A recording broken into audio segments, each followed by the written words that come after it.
Students, स्वागत है आपका नियति क्लासेस में। अध्याय 8 त्रिकोणमिति का परिचय। आज हम सीखेंगे कि समकोण त्रिभुज में लंब कौन सा होता है, आधार कौन सी भुजा होती है और कर्ण कौन सी भुजा होती है। हमारे पास दो समकोण त्रिभुज है, एक का नाम है ए, बी और सी और पी। यहाँ कोण बी है और क्यू 90 डिग्री है।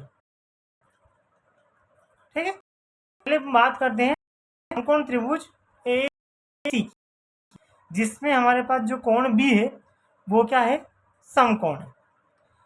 अब क्या होता है, सवाल में दो कोण और बच रहे हैं हमारे पास, एक कोण ए और एक कोण सी।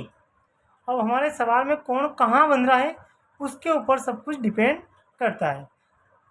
इस वाले में हम मान लेते हैं कि हमारा कोण बन रहा है बिंदु सी पर।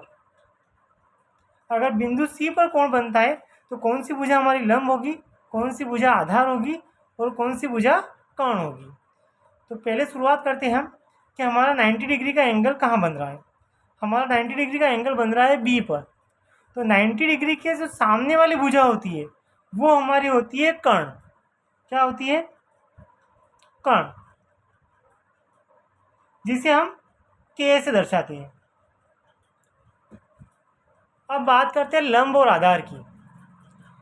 जो कोण हमारा बन रहा है उस कोण की जो साथ वाली भुजा है, कोण की साथ वाली भुजा कौन सी है, ये वाली, इसको हम बोलते हैं आधार।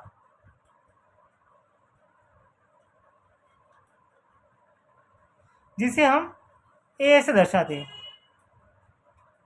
बची हुई जो भुजा हमारे पास ए बी, वो होगी हमारी लंब, जिसे हम एल से दर्शाते हैं। ये हो गया हमारा नॉर्मल कोण जो हमेशा हमारे काम आता है कि सीधी भुजा लंब, नीचे वाली भुजा आधार और तिरछी भुजा कर्ण। अब जो बच्चों को कन्फ्यूज़न होता है वो हम यहाँ पर 90 डिग्री का एंगल कहाँ बन रहा है, क्यू पर। सेम प्रोसेस इसमें भी यही रहेगा। जिस प्रकार यहाँ 90 डिग्री के सामने वाली भुजा कर्ण कहलाती थी, यहाँ पर भी 90 डिग्री के सामने वाली भुजा कर्ण कहलाएगी।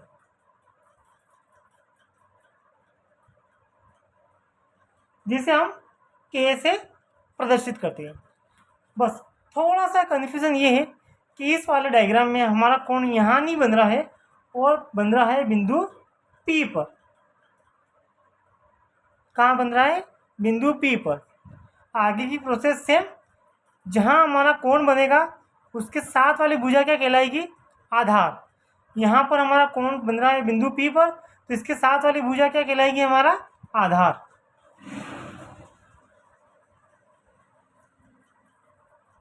जिसे हम ए से प्रदर्शित करेंगे। बची हुई भुजा हमारी कहलाएगी लंब,